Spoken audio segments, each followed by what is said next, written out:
Vahanian. How you doing? Anybody here tired? Yeah. The key is, as long as there's a little something left in the tank, we can accomplish something together. Because life will kick your ass. Anybody recently either lose a job or you can see change looming in the distance? A few of us. Yeah, it's happening to lots and lots of people. You're not alone. Anybody considering, like I just spoke with somebody earlier today, she's supervises 30 people in the custodial department. And she's going back to school nights to get her master's degree and her BA. Right? She's reinventing herself now. She's already, she's got a 15-year-old, she's got a 25-year-old, but she's going back and getting moving. So the key is, the question is, how do we do it? How do we stay relevant, competitive, and continue to make a life? So I'm going to present to you a framework, a universal framework called the 7 Keys, which I developed, and the way I got there was 3 careers later.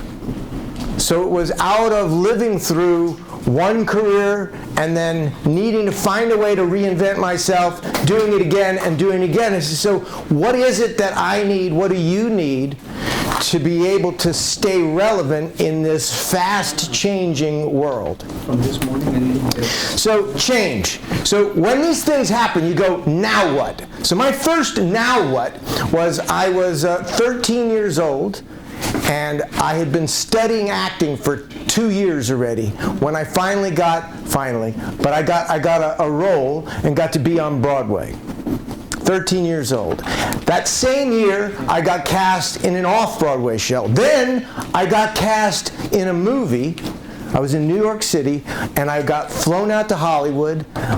I was in a movie for a guy named Stanley Kramer. Some of you who are movie fans will know who this is. And I had an incredible summer. I got to ride horseback, act with wonderful people. Magical. Everything you think of when you think about getting to be in the movies, I got to do that year. Following year, I'm signed now by a big agency, William Morris Agency, and the film comes out, high hopes, very high hopes, but it didn't do very well. No, it didn't do well at all. I was very disappointed. The agency lost interest in me pretty quick. So at 14 already, I was finding my first little come down from all that wonderful excitement about a career. But I hung in there.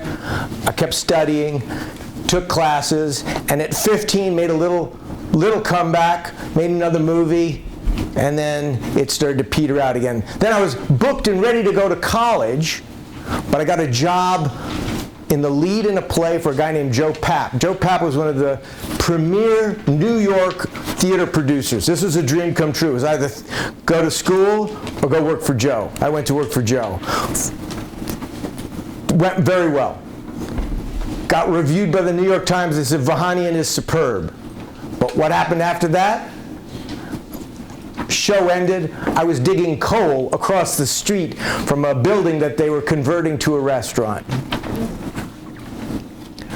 Lots of ups and downs. That's just part of the deal. But I sort of knew that going in as an actor, so I hung in there a while longer. I came out here with a national tour of a show and got set up. I got to work with Academy Award-winning directors, and I got a picture of me with Robert Blake. Some of you may remember a TV show called Beretta. Yeah, I got a picture of him holding a gun on me. Surprise, surprise. Acting was my dream, and it was my passion. And it didn't last as long as I'd hoped. And when I saw that it was coming to a not a happy ending, I felt like somebody or something had died. And I can't even, all of us have had either somebody or something that was important to us that we dreamed of. And when that dream started to go away, I didn't have something else in place. I didn't know how to fill the gap that was going away with that. And I remember my mother came out to visit me. Now I'm in my early 20s, and she says, Marco, get moving. And I was like, I'm grieving. I was like, somebody had died. Necessity truly is the mother of invention, and since I needed to pay the rent and eat some food, I had to find something else to do. And a friend of mine named Brad, now this goes back almost 40 years ago, 35 plus years ago. My friend Brad said, hey, you got in really good shape for that play you were doing. I'll buy you a gym membership if you can get me into shape. So I sort of reluctantly at first said, yeah, okay, I'll do that. Now, you got to remember, this is before there were all those people and all those gyms everywhere you look. This is like there was Jack LaLanne, there was Body by Jake, and then there was me. And it dawned on me, wait a second, there's other people that could use this help. And I started to go back to school, and at the same time, I started working with people. And because I'd already had one career, I knew people. I built relationships, and I could ask people, hey, could you use a trainer? How about you? Ted Danson was one of my first trainers because we'd been in an actor's support circle before. So while he was doing the show Cheers, right, first season, second season, third season, I was his fitness trainer. And there were several other people. So I started working with attorneys, writers, producers, all kinds of people. And each person needed something else.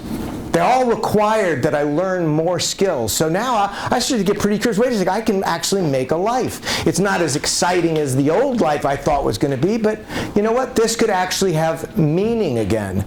I could have a sense of purpose, and that I could actually get passionate about helping people get into shape and make enough money to make a life. So I did this for about 20 years, and I worked my tail off. And you know what? It was all right. I really was digging it. And I learned lots. I remember getting to help people with all kinds of issues. I worked with a cardiologist who sent people to me. I worked with this attorney going through one of the most famous trials. It was known as the trial of the century. This attorney was a remarkable person. Each person I worked with, I had to learn new things about how can I help this person, how can I add value for this person. Now, start to think about what I'm talking about, how you might apply some of those ideas. I'll make it real simple for you, but that's how I had to start thinking. Now, after about 20 years, what happened? Everybody and his sister turned around and said they too were trainers. There was gyms on every corner. So now I had to think about, do I want to open a gym, which I really didn't want to do. So do I want to be an old trainer? Jack LaLanne had that locked up. Yes, you wanted to ask me something. Is Jack LaLanne the one in Texas? No, Jack is no longer with us, but he was the guy that used to swim with 100 tugboats behind him, and right, amazing. He was the first of these guys, of fitness guys, on television all the way back in the early 60s. He was an amazing person, but I thought there's already one guy like that. So I had to ask myself, what else can I do? What other problems can I solve? What else interests me? So those were the questions that I started, and it came to me, wait a second, I've been helping people in different ways. I prepared myself as an actor. I learned a lot about communication. So I continued to read about motivation, the human potential movement. I continued to read about goal setting and leadership development. And it was through constant learning, ongoing learning, curiosity. That's an attribute that I highly recommend as something to start turning up the flame. Your curiosity about what, where, and how could you make a difference? What, where, and how could you begin to transfer your skills? And so it was out of all this that I came up with this and began to develop this framework that I use with corporate folks all around the country. Leaders at all levels apply this same framework the way you're going to get a chance to do for both as you look for a new job, but also as you present yourself in a winning way. Because at the end of the day, people hire people that they want to hang around. They're going to spend 8 hours with you, they better feel like you're going to be a good fit for their culture. So key number one is purpose. So when you're in a job interview, your number one purpose is obviously get the job. But inside that, your aim is to make it easy for the employer to see why you're a good fit for that job. That you're going to do no harm, that you're going to add value. Your purpose is to make it easy for them to see why you're a good fit. But before you walk in the door, what's your purpose for being here that brings a certain aliveness, that makes you feel alive, especially since life kicks your ass? I don't know anybody that isn't true for. If we all look in our lives, you're old enough, we've all lost people. So much stuff happens. There's so many things that go wrong. We got to find that place inside ourselves where we go each day, how do I come back and go, I know why I'm here. So I've thought a lot about this. Why am I here? Why are we here in a way that makes life rich and beautiful? So here's a few questions you can ask yourself for finding your bigger why. I'll go back, but right here, finding your bigger why. So one question you can ask very simply, who inspires you? Write the question down, but as you're thinking about it, again, when I say inspire, it doesn't mean this person doesn't have to be a religious person who's perfect.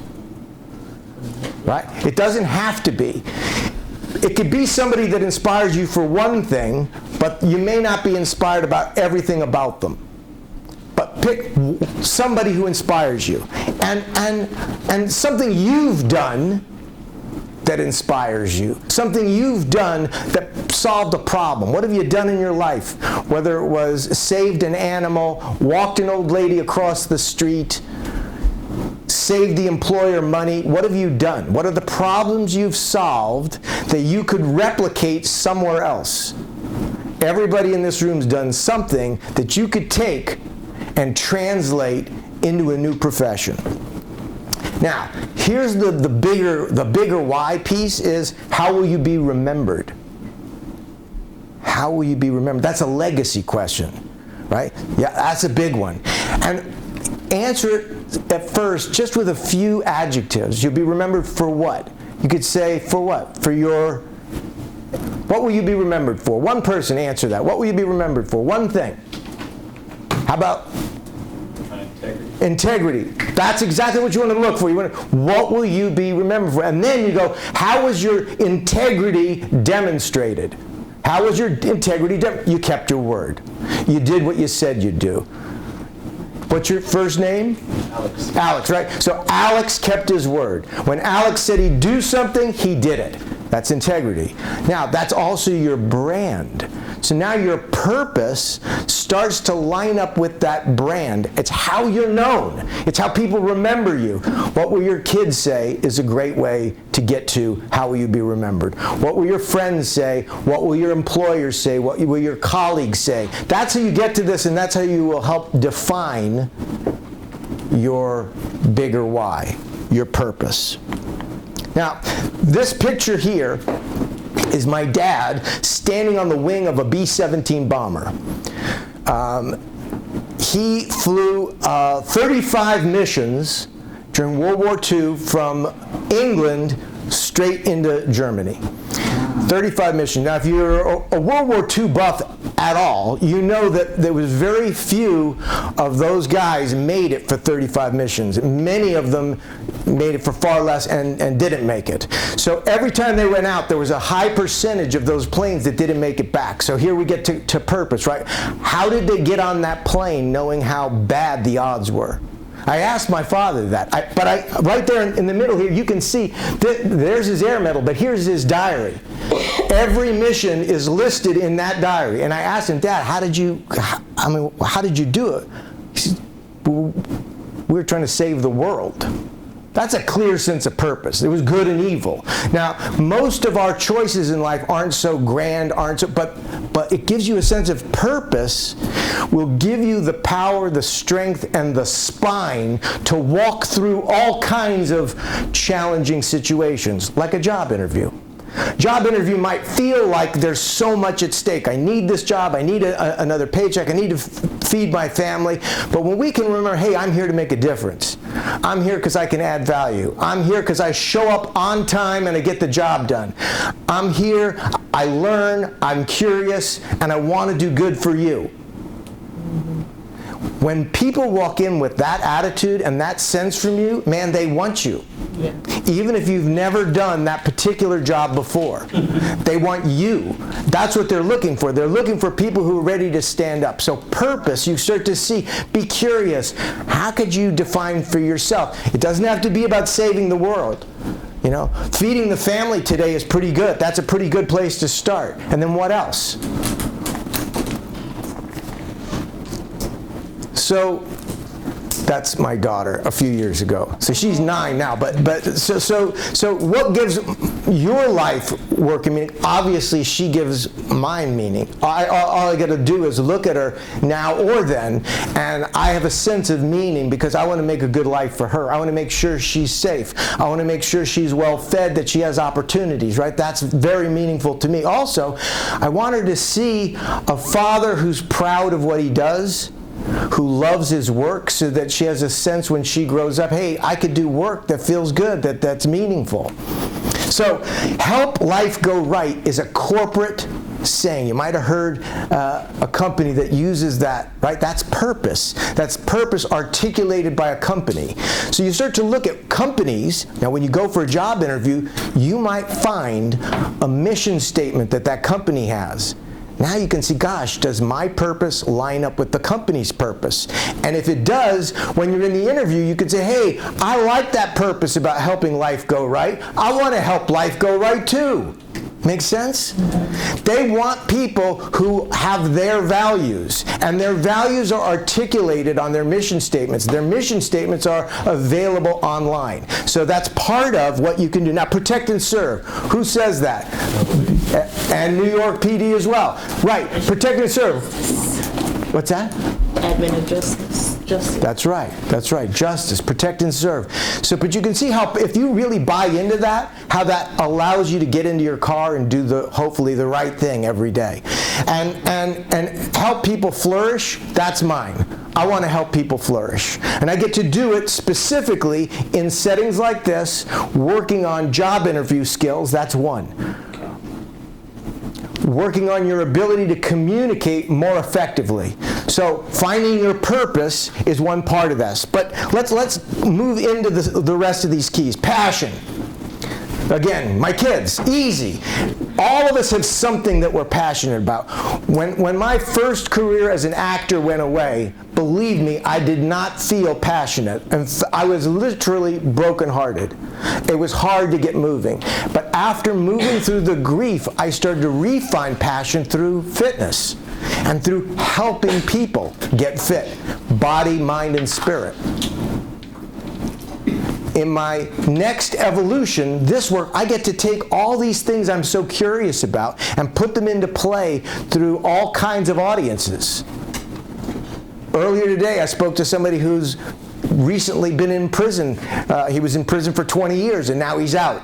And I helped him on a job interview. That's awesome. What an awesome thing to get to do.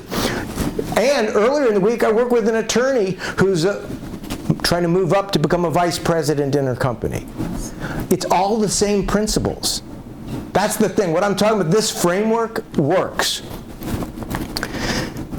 What are you passionate about is the place to look. What are you passionate about? Now, preparation, that's really what we're talking about, right? Finding your purpose is part of your preparation. Doing some homework on the particular company, that's the other part, right? So what keeps your customer, the customer in this case, you know who the customer is? The employer. The employer. And frankly, once you're working, everybody's your customer. Your colleagues, your supervisor, the boss, and the customers outside, the public, they're all. But in this case, on the interview, It's the employer is the customer. So you want to do good customer service by finding out what do they need, what are they looking for, and how can you deliver? And how can you make it easy for them so they don't have to think hard since they're going to see 50 people that day for the same job? How do you make it easy for them to see that it's you, baby? It's you that they're looking for. One of the ways is because you did your homework. If you do your homework, they can tell. If you make it about them and less about you, if you make it about what you can do for them, not what they can do for you. I heard one pretty sophisticated person who was meeting on a high-level university position, and in her final interview was telling the president of the university that she was, liked the job because the opportunity to come to LA, that's about her. The opportunity to be near her boyfriend, that's about her. She did not get the job. Made it all the way to the finals. It's all the same. Here's a hard truth. They're not interested in you. They're really not. At any level. They're interested in what you can do for them. Now, knowing that, once you can demonstrate, hey man, you showed up on time, you're pleasant to be with, you can put a sentence together, you can tell them specific things you can do for them, now they start to relax. Now they actually are interested in you. And then that's where your stories that you tell about what you've done, you do it with intention. You make it easy for them to see, oh, you did this over here. I could easily see how you could do what we need done. Making sense? Mm-hmm. Homework. That's why, as part of your preparation,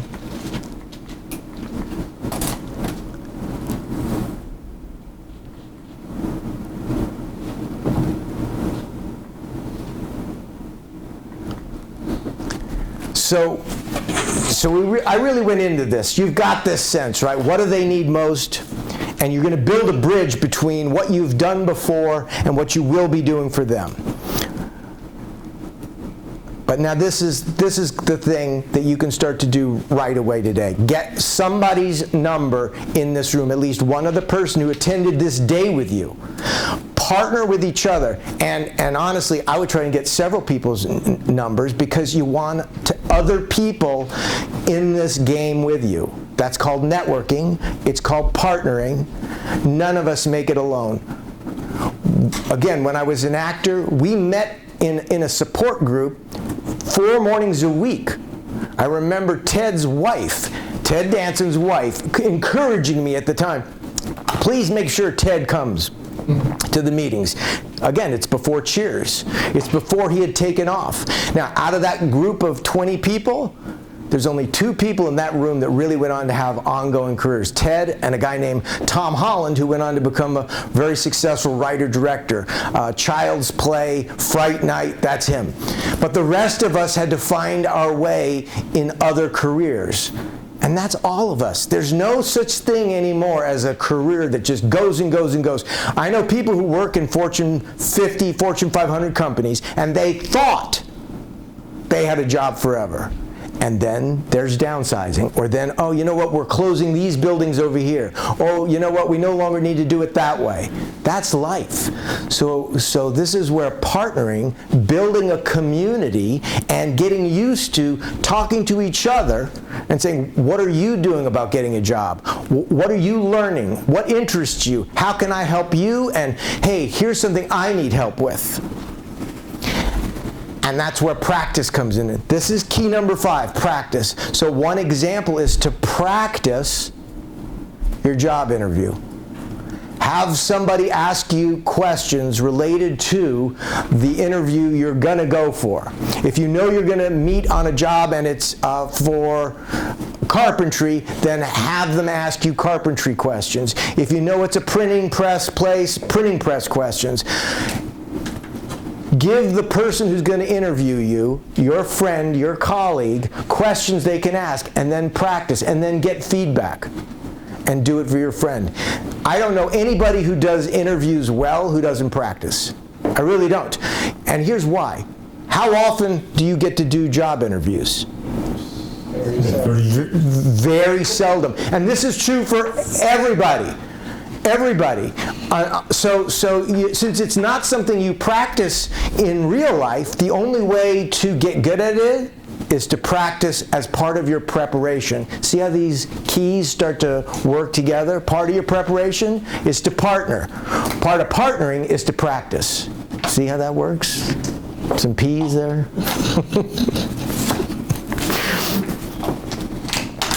So, this is one of the most important attributes that people are going to measure you on.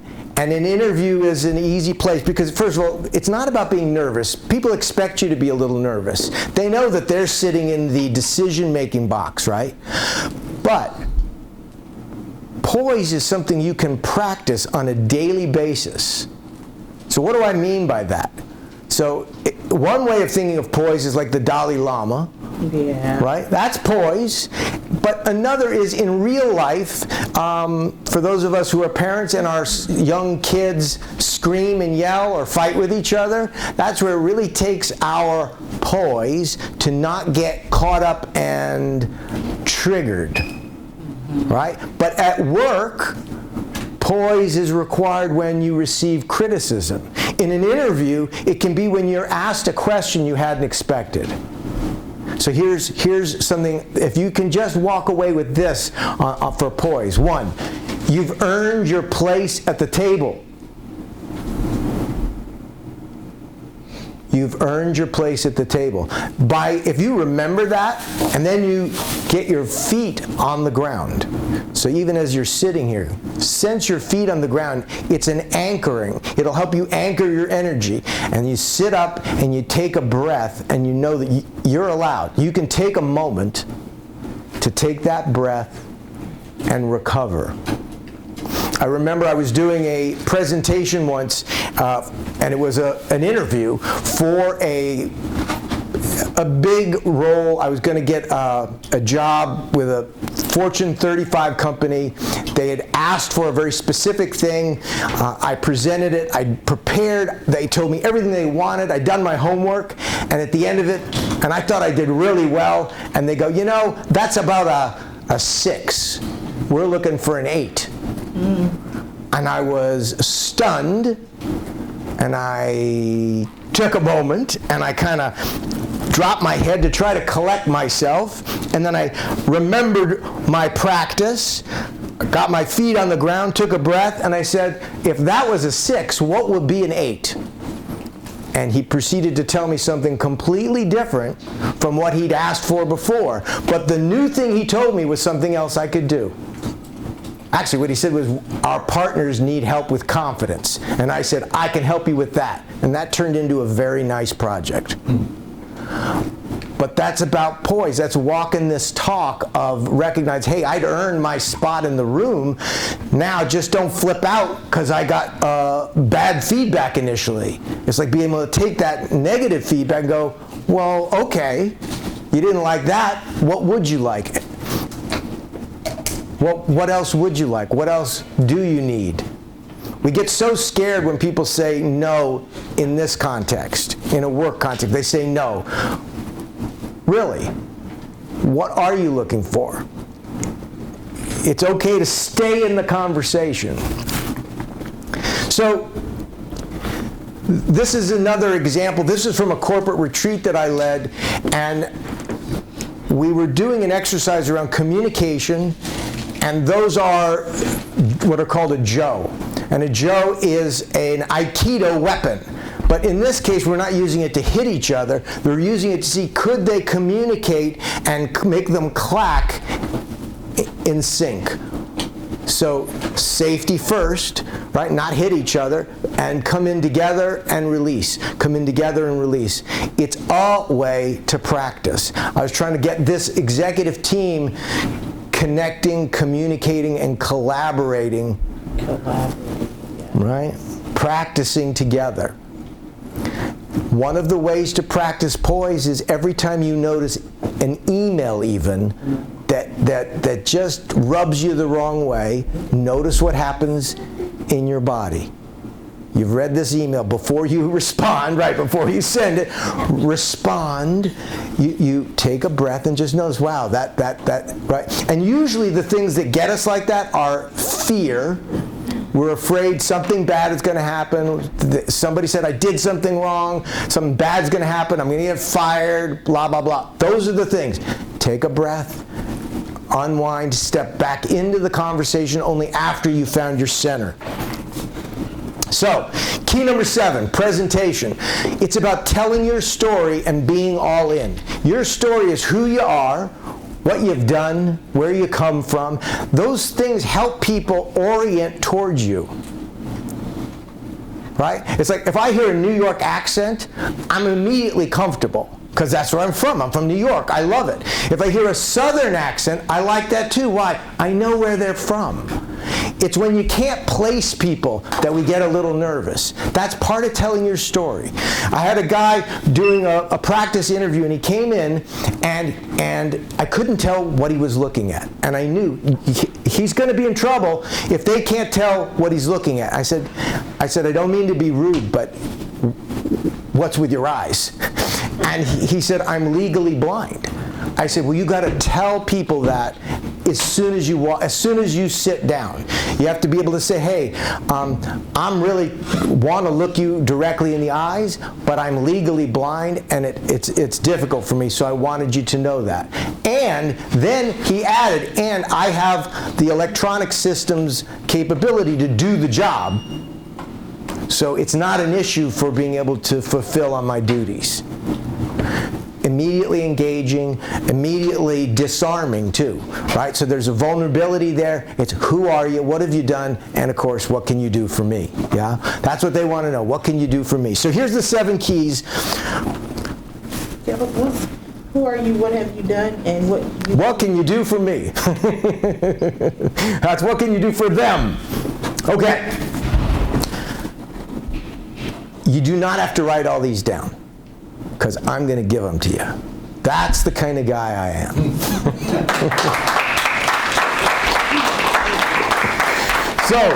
So purpose, why you do what you do. Your aim, communicate what you do, how you do it. Clear? Yes. Clear. And that's a practice, right? Now, key number 2 is passion. Right. You know why? Because it's the animating spark. People are drawn to people who are alive. That's true. Preparation.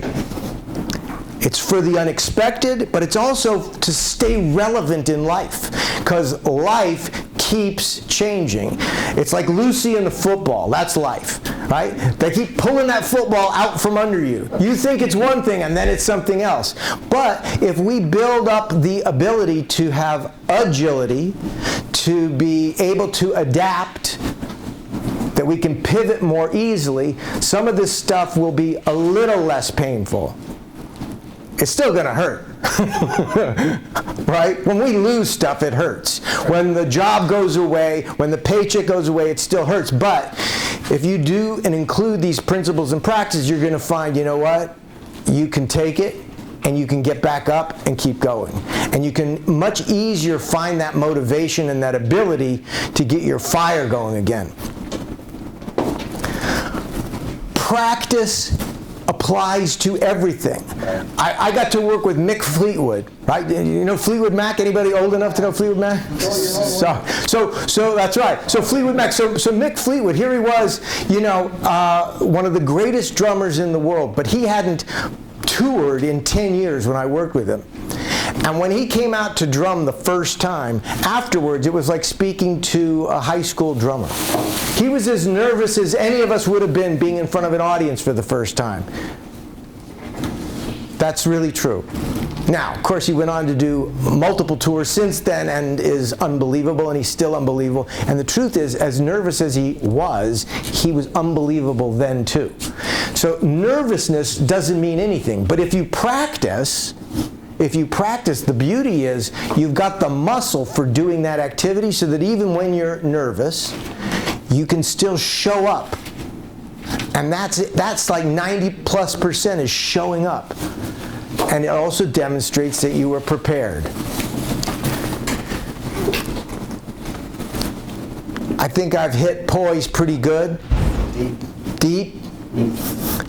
And the main beautiful part about presentation is it really is a chance to connect with other people, for them to get a sense of who you are, what you care about, and what you can do for them.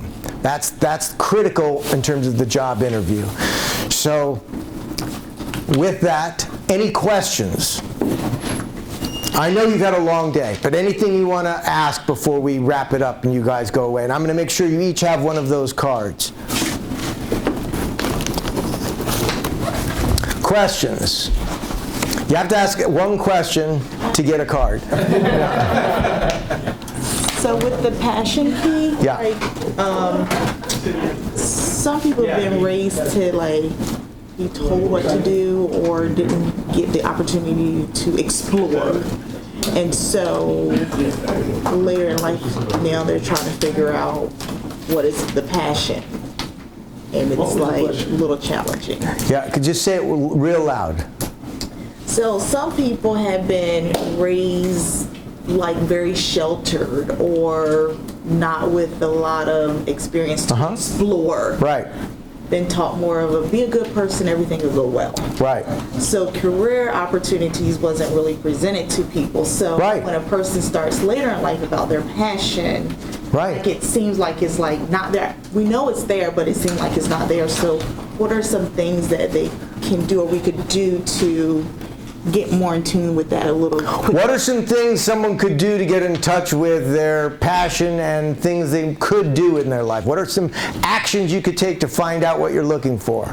Explore stuff. Explore stuff. Talk to other people. And here's a good book. There's a book called Curiosity by Brian Grazer. He's Ron Howard's partner. And you don't even have to read the whole book. The point is, you get curious and then you look stuff up on the internet and go, that looks interesting. I'm going to go check that out. Brian Grazer, Ron Howard's partner. Curiosity. But talk to other people who are doing something interesting. You go, you do something interesting? How did you get into that? Who else do you know who does something interesting? That's a wonderful way to do it, is talk to anyone you know who's doing something interesting, even if it's not something you want to do, but you go, I got to find something else. What do you do? Go ahead. Yeah. What would I do? Sure. Try different things. Right. Try something new. Right. Yeah. Journaling is cool. Asking good questions of yourself. What else interests me? What else? Who have I ever heard about doing something interesting? Watch movies, watch documentaries. There's so many amazing things going on in the world. We have to be intentional about opening our minds. Who else? Who's got a question? Yes, sir. How would you know if you truly found your purpose? I love that question. It's very easy to get caught in, that's not it, that's not it. You know what? You pick something. Try it on for size. Pick something. This is my purpose. See how it resonates. If after a week you go, that ain't it, drop it. Try something else. I don't know that we all have a purpose for the whole of our lives. Maybe it evolves. Maybe it changes. Maybe it has a new way of expressing itself. All the people I know who are in their 50s, 60s, and 70s are going through an evolution in terms of what do I do now?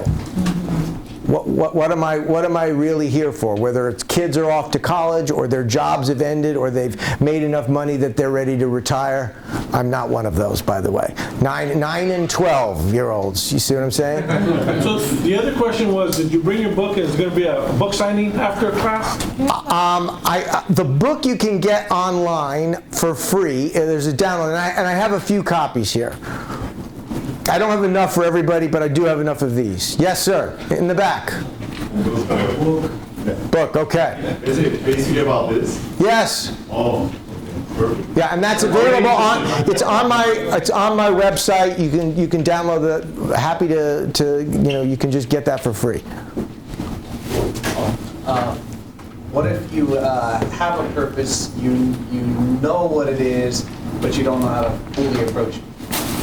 This is again what community is about, is sitting and talking to other people. And you can reach out to me. But here's the thing: you go, well, I don't know how to fully approach it. So what about this?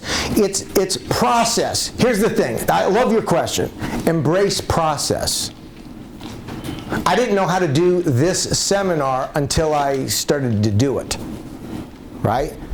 I didn't know how to be an executive coach until I went, you know what, I'm starting to see something here. There's a new possibility for me beyond being a fitness trainer. And before I was a fitness trainer, it was something, right? I was an actor. So how do you do it? You start trying out, and here's another thing. If you think you have to be great at it, you're in trouble. If you think you have to be perfect at it, it's too high a standard. None of us can hit it. As soon as I realized that my first time out, I don't have to be great. You know what I got to be? As good as I can today. That's all any of us can do. As good as I can today. Once I got that, that's incredibly liberating. I don't have to do this perfect. Now, it helps if I'm prepared. It helps if I'm, purposeful and passionate. It helps if I practice, but I don't have to do it perfect. Wow, perfect, another P. Yes, please. I don't like interviewing because it felt like selling myself. Yes. The more I think about it, I'm selling myself like getting rid of a used car. I'm going to transcend or grow. I'm going to give me away. Right. Let it go. Does any of that make any sense? The number of people who feel that way way exceeds people who really look forward to it. You're in the majority on that one. Now, when you shift it and go, you're being of service. You're making it. It's customer service. You're helping them make a good decision instead of a stupid one by hiring that knucklehead. There's some knucklehead who loves to talk about himself, and then there's you, who's maybe a little more bashful, but got all these beautiful qualities you could bring to the table. It would be selfish of you not to let him know. Well, I think it's selfish of me to hold on to me. That's Thank you. That's a really good question. Yeah. Anybody else going once? Oh, I know you've had. Yes. And do you train motivational speakers? You bet. My question is, as an actor, when do you know it's time to stop going on audition and you can change your career? Because your passion was acting. Yeah, but the business's passion wasn't me. Here for me, everybody's different. So some people, the price to stay in is worth it. But for me, the last, important thing I did a play that the LA Times said, Vahanian moves with the agility of a benign cobra. Where has he been hiding? Well, I'm right here, and nothing happened. Daily Variety said, Vahanian is vigorous, unpredictable, and Quicksilver funny. Yeah? So for me, it was just too painful to stay in there and keep knocking my head against the wall. I felt like somebody who was bleeding, right? So for me, it was just a matter of, it was too painful to try and keep going, and it made more sense for me to say, what else am I built to do? What else can I do that could both put food on the table and give me some pleasure? And that process was not easy. I've tried to make light of it, but it was not easy because I will tell you there were many weeks where it was like, oh man, what happened to Mark? was not pretty. All right. Well, thank you all so much for the opportunity. Right. Mark? All right. Good. Excellent. Thank you. Good. Pleasure. You have the evaluations, so please fill them out.